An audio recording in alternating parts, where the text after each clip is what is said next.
All right. So the next question reads, how do you factor completely the parabola 3x squared plus 2x minus 1?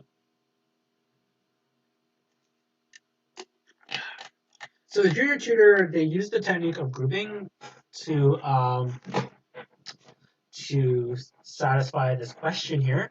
We're going to use a technique I like to call the cross multiplication method to solve it. I'll also cover the method that the junior tutor used here. Okay, so in the cross multiplication method, you basically are trying to factor the standard form of a quadratic function, which is ax squared plus bx plus c, into dx plus e times fx plus g. Okay, where d and f are factors of a,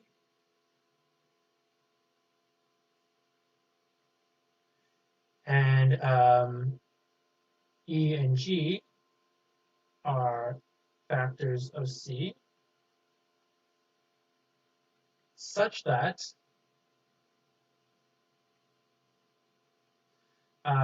b is equal to d times g plus e times f. Okay, so we're going to need to find a pair of factors for a and a pair of factors of c such that this condition holds. Okay, now this might sound a little bit difficult at first, but in practice and in reality, it's actually kind of easy. Okay, so let me run through it with you guys with this example. So we want to factor 3x squared plus 2x minus 1. First thing we want to do is we want to make sure this is in standard form, which it is. So now we want to think of the factors of 3, right? The coefficient of a. Right, so the factors of 3, and we're going to include negative numbers here. So the factors of 3 are going to be 1 and 3 and negative 1 and 3. Negative 1 and negative 3, right? So those are the only pairs of factors here. And in this case, I'm going to think about using 3 and 1, okay, as the factors, okay? So a good check to make sure that these are actually the factors is you want to multiply these together, and if you get your coefficient a, then you're good to go.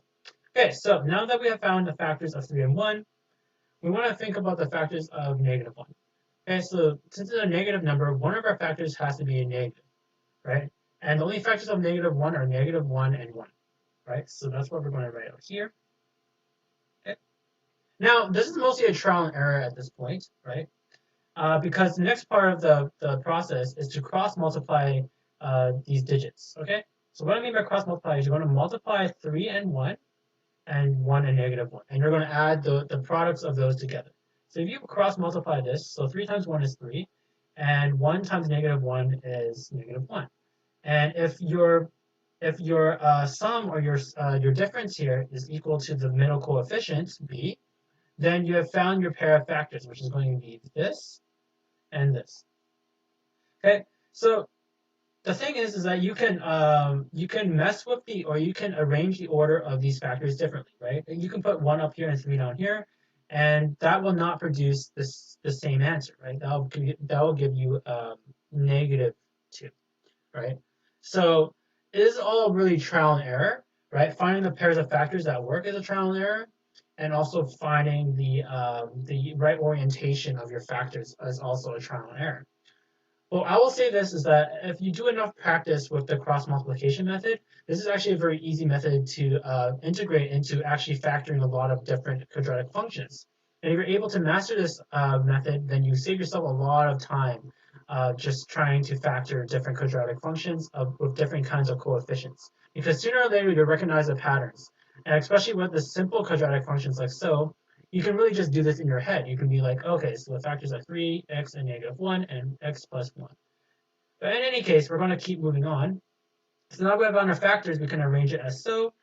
And this is equal to 3x, so don't forget your x's, minus 1, and x plus 1. And from here, you can find your solutions to the quadratic function or your zeros. Okay, so that is one way that you guys can do it. So the other way is what the junior tutor did. They used a method called grouping. Okay, so the first thing that it did is a very clever method. So they broke up the middle coefficient of our function here. Okay, so we have our function 3x squared plus 2x minus 1. So they reasoned that they wanted to break up our middle coefficient. So they wrote it in a different way. So they wrote 3x squared plus 3x minus 1. So this is the same thing as this. Instead, they wrote 2x as 3x minus x, which is a little bit redundant. But if you continue to move on, you'll see why they did it, right? So now they broke up these brackets, and they have 3x squared plus 3x minus x minus 1. So this still equals our original function here, okay? Now they grouped up these terms in a different manner. So they grouped up 3x squared and 3x by themselves, and they also grouped up x and 1. Okay, so they factored out -1. Okay, so here they're in this first term, they're going to factor out 3 and 3x. Okay, so they factor out 3x. What do they get in the bracket here? They get x plus 1. And here they factored out 1, and they have x plus 1. And this is why the term grouping comes along, because we grouped up our terms within our function in a different way. And by doing so, we have found that these terms have a common factor, which is x plus 1. And if they factor out x plus 1 here, what remains is 3x minus 1, which is exactly what we got through our cross multiplication method. So this is another way that you guys can factor. Personally, I prefer the cross multiplication method because it makes more sense to me, and I'm very well practiced at it. But the grouping technique also works, and for specific functions, actually, for specific quadratic functions, especially for ones that have for polynomial functions with more than 3 terms, grouping is actually a very excellent technique of breaking down and factoring your function. So I'll leave it at that, and this solution is correct, of course, and you can move on.